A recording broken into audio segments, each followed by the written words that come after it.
a great day it's been. Cool, sisters. Is this on? It is? Yeah. Oh, okay. Whatever, I better leave it on there.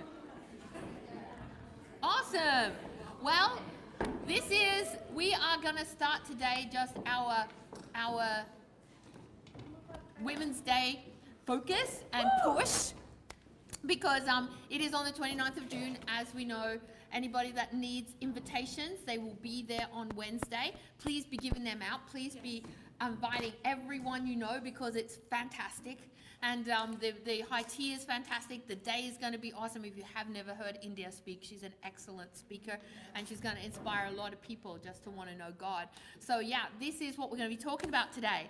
And we're going to be having leaders meetings and midweeks for the whole month of June on just about our push for Women's Day. So let's start. So my first little, and I'm not just going to be preaching me. It's going to be everybody. We're going to get other people to preach. Jenna's going to preach on midweek, and we're just going to work out who's going to preach, just for the rest of the month, to really inspire us, to focus us, because there is a lot going on in June, as you probably know. We've got, the Samoa church are going out, and I think Beric's not even going to be here for Women's Day, which is not fun, but, we will miss her a lot. But, the people are leaving. We've got the wedding going on. We've got a lot going on. But the most important thing we need to focus on and keep as our foundation focus for the month is this Women's Day. Yeah. Because this is an opportunity to bring people to know God that don't generally go to church, that would come to something like this rather than come to church on a Sunday. It's a way to reach people that it's just such a great way to reach women. Yeah. People that wouldn't come, people we just couldn't reach out to and just bring along to church or Bible talk. It's very, very impacting. So the first thing that I'm going to talk about, today, is having an impact. Having an impact in 7 days. So what we're going to start today is a 7-day campaign to kick us off with our Women's Day focus and to sort of push our heart into really, really thinking about it. I know we've had the marathon, and I'm very proud of everybody that did that marathon. Yeah. It is so inspiring to see you guys just get out there and run and just and raise money just for missions and just to see all these things happen. So, this is our focus. Everything we do is evolved around helping more people know God. And that is what Women's Day is for. It's women talking to women on women's issues. It's about empowering women in a way that is spiritual, not worldly. And it's just such an incredible thing that we have a focus, we have a tool, we have an opportunity, we have to really reach out to people. So I really want to challenge us to really start praying for it every day. Every day we need to pray for Women's Day. So in 7 days, what can happen? Well, we're going to have a look at a few things. If you want to study this out in the Bible, it's actually a really amazing study. I put down some things, but the number 7 is used incredibly amount, over 700 times in the Bible. It's depending on obviously which version you use or which translation you use, but 77 times, all this sort of stuff, that it's a significant number within the Bible. And obviously it actually represents the number of completeness and achievement, divine perfection and wholeness. This is God's number. This is the number. This is God. This is the completion and the perfection of God, the number 7. And I love the Bible. If you get deep into it, you really understand there's a lot of numbers in there that are used for different things. But the number 7 is used a lot. But what's the first thing you think of when you think of 7 days? The creation, right? God created the world in 7 days. That's the perfect world. You see what I mean? It's like God created perfection in 7 days. This is a cool one. God told the Israelites to walk around Jericho 7 times. Like once a day, and on the 7th day, 7 times. And he gave them the victory in Joshua 6. In Hebrews 11:30, it says, by faith, the walls of Jericho fell after the army had marched around them for 7 days. God gave a victory when they marched around a city 7 days. They did nothing else. And you see the power of God when we obey what he says. But 7 is a perfect number. What I was thinking as well as we were going through the I don't know where it was, communion or sermon or something today. It was like the spiritual battle. We are in a spiritual battle, but God is on our side, right? And I was like looking at that and I was like, God's like, okay, this is not just a physical battle that you are fighting in Jericho, dudes. You just listen to me. I'm going to tell you how to be perfectly come in and take over this city. I just march around it once a day, then march around it 7 times on the last day, and the whole thing will be given to you. 7 is such a significant number in the Bible. It's a spiritual number. You know, Elisha told Naaman to wash himself in the Jordan 7 times to be cured of leprosy. It was like this guy just came along to one of the, it was Elisha, of course. He was a prophet in Israel. And this guy had leprosy. And it was like, go and wash yourself 7 times in the Jordan. Crazy thing to think about, right? So God destroyed a city and cured a dude because they did something 7 times. That's cool, right? When you think Jesus fed the 4,000, 7 baskets of food were left over. In Matthew 15. Mary Magdalene had 7 demons cast out of her in Luke 8. In Acts chapter 6, the Bible says, choose 7 men who are known to be full of the Spirit and gave them the responsibility to look after the widows and things like that. The number 7 is very significant in the Bible. It has very significant meaning behind it. In Revelation, it's the 7 churches of Revelation that Jesus speaks to. And Jesus holds the 7 stars in his hand. You know, the festivals in the Bible were celebrated for 7 days. I mean, I could go on. The number 7 is the number of perfection. It's God's number. And I really believe if we really focus for 7 days, we are going to have an incredible victory on 29th of June when we have our Women's Day. So we're going to have a 7-day push. So each day we're going to be inviting 7 women. I know the guys are doing 8. Good for them. But you know, we're going with God's number, right? We're going with 7. So yeah, so I want everyone to reach out to 7 people a day. Whether that's new people, whether that's people in your phone that you haven't phoned yet, 7 people a day for the next 7 days. I believe if we do that, we have already conquered this.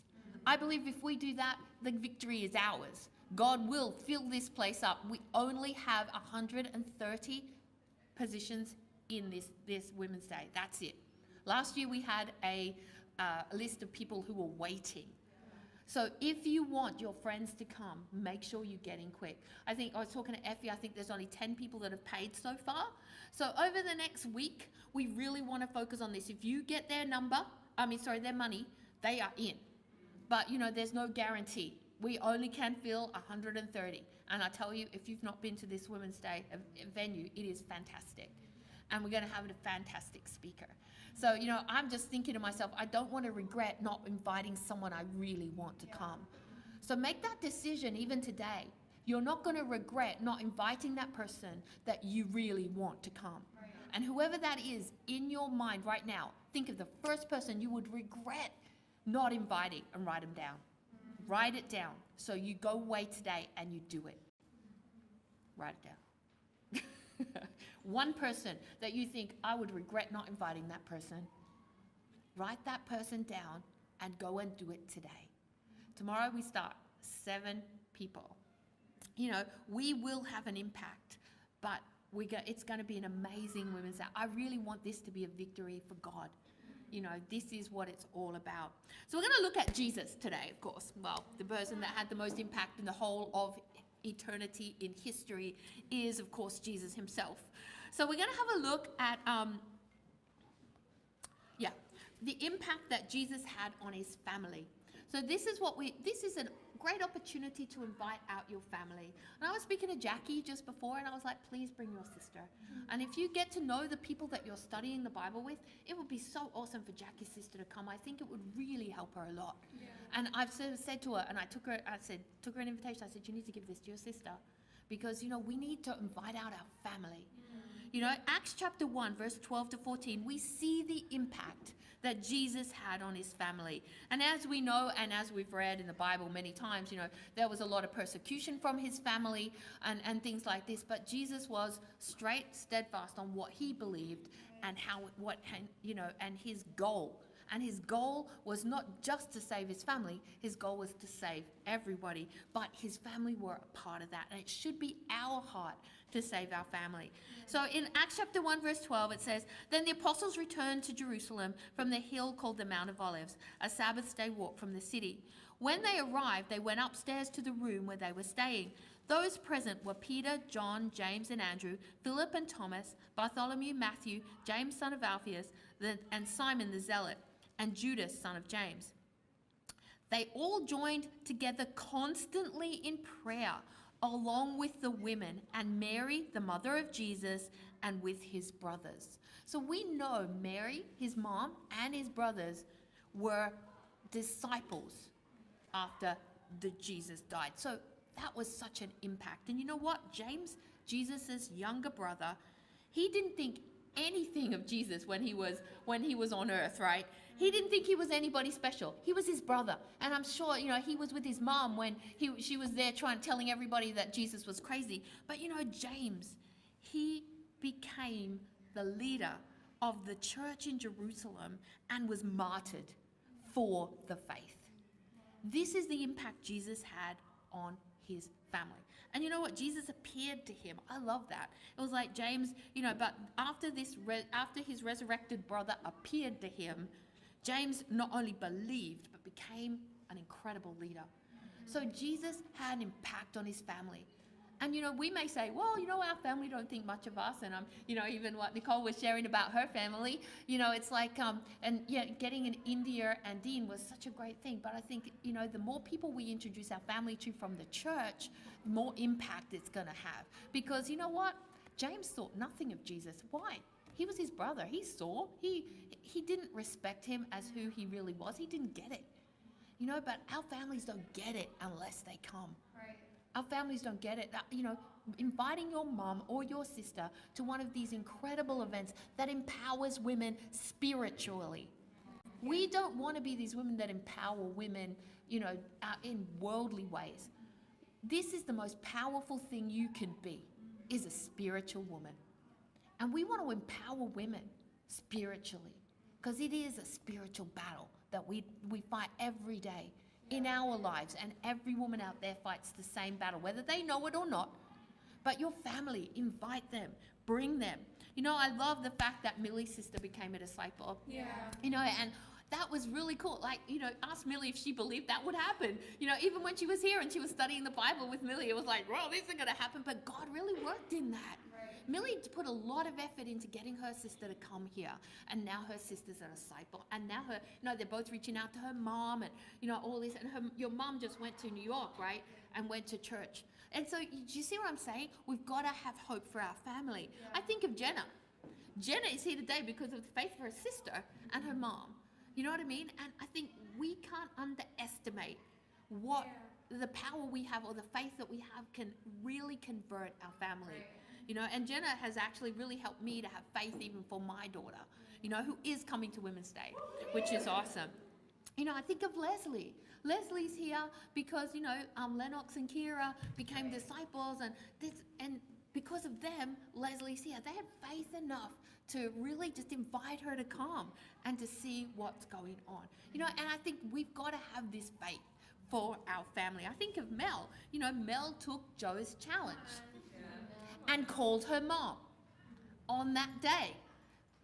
We need to really be reaching out to our families, and it's something I didn't really do well as a young Christian, but I've learned through that we really do need to be loving our families and calling them and trying to get them to things so that they can know as well. And her mom's coming to Women's Day. Come on. Liz has Jesse's mom coming to Women's Day. We have to really think about these things, and don't give up on your family. Don't ever give up on them. Jesus didn't. Yeah. But he did. He was focused. He never, ever backed down from his faith or his belief or who he was. Yeah. To impress anyone, to please anyone, and we can't please our families. We need to be strong in our faith so our families can see what it really means to be a woman that is empowered by God. And Jesus had an impact on our family. We need to have that impact. Even Effie, MJ. MJ's here because Effie became a disciple, and her mom is coming to Women's Day. We need to really, don't underestimate this. Jasmine's mom, she's studying the Bible. She's going to take a while. She's great. But, she is someone who is here because Jasmine brought her to church. We've got to invite our families, and it's really cool to get Jada to even see. Hopefully Kayla will come to Women's Day as well. Let's really have that heart like Jesus did to have an impact on our family. So that's the first thing that Women's Day is excellent for. Excellent. So another thing, the impact Jesus had on his friends. And we're going to have a look in John 15, verse 12 to 13. Come on, Kerry. It says, as this is Jesus speaking, "My command is this, love one another as I have loved you. Greater love has no one than this, to lay down one's life for one's friends." And I think about that and I think, what? We're not going to actually lay down our life like Jesus did. But to lay down your life, to make the effort, to put yourself second in the lives of the people that you're reaching out to really makes a difference. Even if it's like that person in your phone, you're like, oh, I don't want to phone that person. Put yourself second, lay down your life and phone them and get them to come to Women's Day. Jesus said no greater love.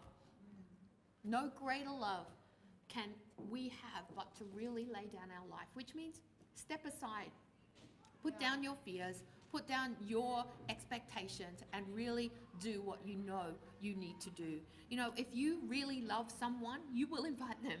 You will reach out to them, and you will just have that impact in their life. A couple of people that I think about when I think about Jesus's friends, was Mary, Martha, and Lazarus. I love Mary and Martha. They're wonderful. I love reading about them, teaching about them, studying them out. I think they're just so relatable.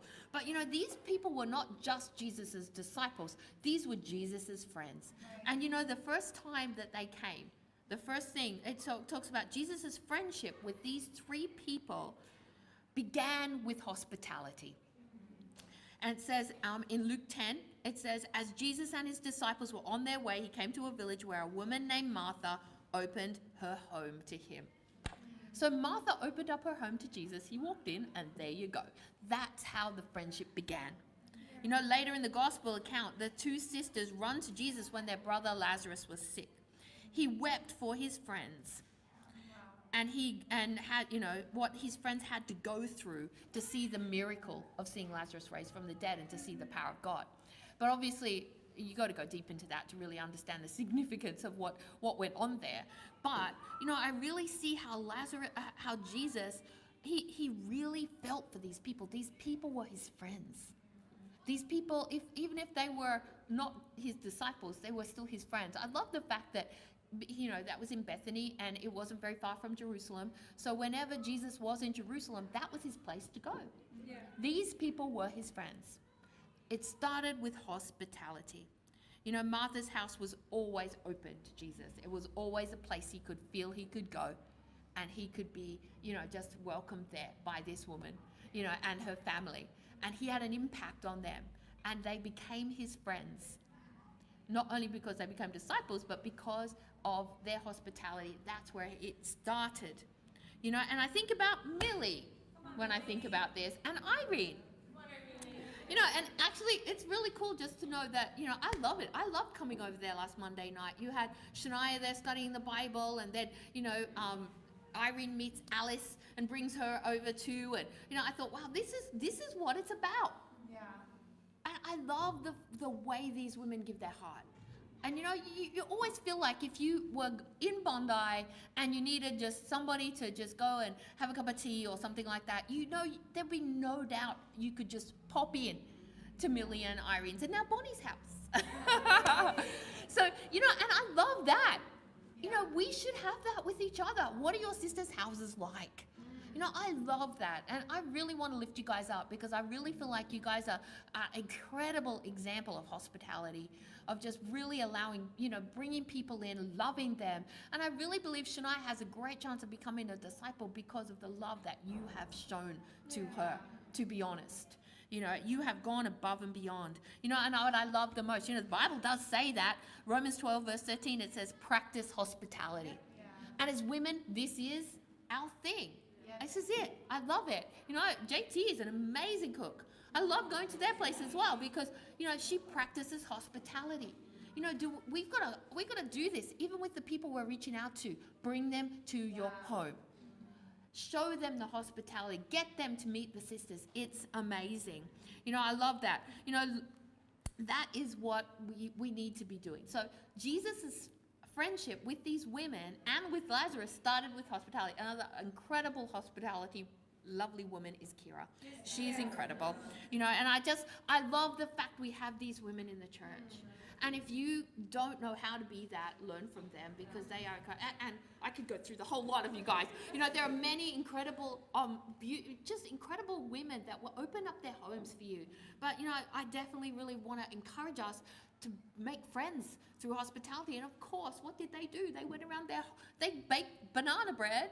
Irene and Millie, if you haven't known, but I think everyone knows, they baked banana bread and they took it to every one of the neighbours in their new apartment building with an invitation to Women's Day. How awesome is that? What a great example. I was so inspired when I heard that. That is what it means to really reach out to the people around you. And I really, that's something that really will stand out to me for a very long time. Really think about it. Long-term friends that are not Christians. And Mel did that last year, bringing her, what's your friend's name again? Chelsea, that's right. Chelsea, she's always someone that Mel will bring to anything she can. Do you have long-term friends that you haven't invited yet? Put them on your list of people to invite this week. People that won't necessarily come to church. This is a chance to invite them to something that is different, that will impact them in an incredible way. You have to make your efforts with your friends that are not disciples. And it's so easy to get wrapped up with all the kingdom things, right? It really, really is. But make sure that, and Millie's another great example of that. I mean, loads of you girls are, that, you have these friends that you're reaching out to that aren't a part of the church because that is what we're there for. That is what we're in their lives for. Older friends that you've had for a long time. Like I'm still inviting my friend that I've known now maybe 28 years. Wow. And she's here in Sydney and she was a disciple. She's fallen away. But do I stop inviting her? No. She came to church actually just once. But she's still my really good friend that it's really on my heart. And one day she'll come and one day she will again come back, I believe. But we can't give up on people. And I think that we've got to really just make sure that we're getting out there. And Liz and Bonnie joined the gym near their place. And that is a really great example of how to get out and meet people in your area. Yeah. Make these people your friends. One thing I love, and I know I've preached about a lot, is my gym group of women that I hang out with. They've become my friends. They really have. We have a little chat group now about, where are you? Why aren't you here? Blah, blah, blah. And it's really cool, and then Leanne puts up, hey, I'm moving and all this sort of stuff. And it's just really cool just to have people outside that I'm going to invite. I haven't actually had a chance to because of many different reasons this week, but I'm going to invite them all to Women's Day. And I'm just going to say, hey, we're having a high tea. It's a Women's Day event and it's a Christian event. I would love to invite you. All you have to do, you can only put it out there and then they can respond if they want to. And that is what it's about. You've got to let God work in their lives. But you know what? I love that group. And I love the fact I can go and just get on a level with people that, just are not disciples, but I'm giving them a chance. And please pray for Kate. I know that Alyssa got with Kate as well. And I'm meant to, there was a reason I could go Saturday, but hey, well, but she's my person this week that I'm going to call her tonight. I'm going to say, hey, I really want to send you an invitation. I really want you to come. A few people have met her. She's a really great girl. She's a lecturer at UNSW, and she's a fantastic woman who's lonely. And I'm like, wow, you know what? You really need God in your life. So, don't look at your friends and think that they've got it together. They really, really don't. Your classmates. Judd does a great example of that, really reaching out to all her friends in class and having 17 people at International Day. People you work with. I love Mel's, even going for a interview. She's like already invited that woman, and also Hannah inviting her new boss. It's really important that we get out there and we invite the people that we work with. Yeah. And this is a great example. Jessie had her boss out last year to Women's Day. This is an opportunity to reach people that we don't generally have. But Jesus had an impact, and he made people their friends, his friends. And that's what we need to be doing with the people we're reaching out to. Okay, the last thing, Jesus' impact on the people he met.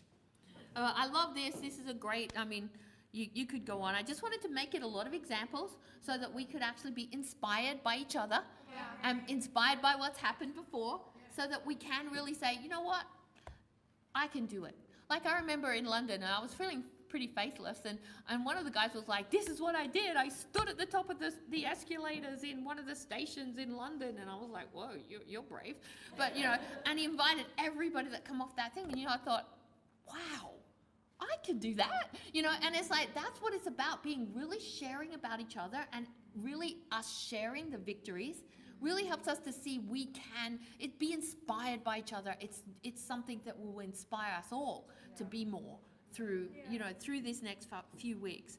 Jesus' impact on the people he met. Matthew chapter 9, verse 35 to 38. Jesus went through all the towns and villages, teaching in their synagogues, proclaiming the good news of the kingdom, and healing every disease and sickness. When he saw the crowds, he had compassion on them, because they were harassed and helpless, like sheep without a shepherd. Then he said to his disciples, the harvest is plentiful, but the workers are few. Ask the Lord of the harvest, therefore, to send out workers into his harvest field. And I really, really like this passage, because I've been thinking a little bit more about the world these days and what Joe was talking about today. And I was like, wow, it's really sad when you look at people in the world. It really, really is. Me and Effie were talking about this morning too, about having that compassion on people because they are lost. Yeah. Do you see that? Where's Bonnie? Bonnie, man, we had such a lovely time with Bonnie and Obed last night. Thank you so much for taking us out. It was just such a lovely time. But it's a place I never usually go, which is Barangaroo. And I was sort of amazed at just the women. And I was looking around and I was like, wow, how sad it is to see women having to walk around in absolutely nothing, and it was freezing, to feel good about themselves and to feel like I've got something and to feel empowered. You've got to wear this short